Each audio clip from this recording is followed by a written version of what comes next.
How did the Firestone collaboration come about? Well, I think it was about 10 years ago. I went on a road trip to the States after the Beer World Cup, and I was instantly impressed with, with the quality of the beer and the attention to detail. And it seemed a natural kind of brewery that I would want to collaborate with. I really like to put a lot of effort in and make the best beer we can, and have input from both parties. Certainly Rob and I have known each other and have been in and out of the similar brewing circles for the last 10 years or so. Always been a huge fan of the beers. So to get the chance to come over and see the brewery this past summer, but it was at the Peakender event that we finally decided, hey, we can get this done. I'm in Europe close by, we should make a beer. I think we have a very similar philosophy in how we brew. There's a lot of attention to detail that's obvious as you walk around this brewery.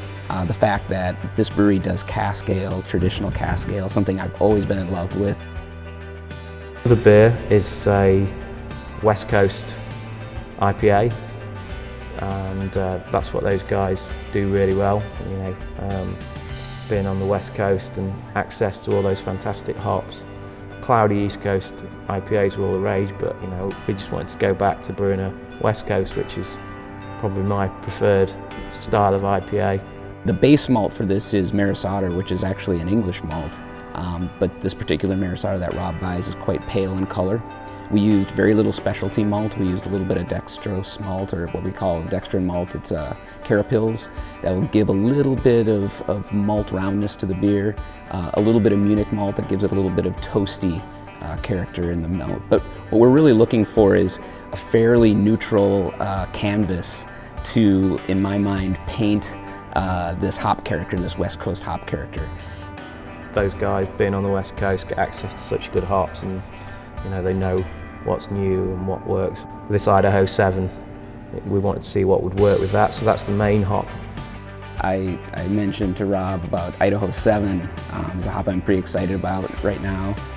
As the name suggests, grown in the Northwest in Idaho.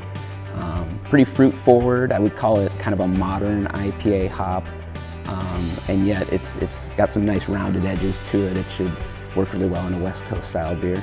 Some Mosaic in there, and Simcoe, blonde base, quite beefy in alcohol, but with a lot of tropical notes from the hops. And the thing that's really unique here that I'm excited about is the fact that we're going to be using a hop back. That's something we don't have at FirestoneWalker, so we're going to be using some whole leaf hop in this brew, and it'll be the first time that I get a chance to use a hop back like this, so I'm pretty excited about it. Naming beers is never that easy, but we came up with Pondera.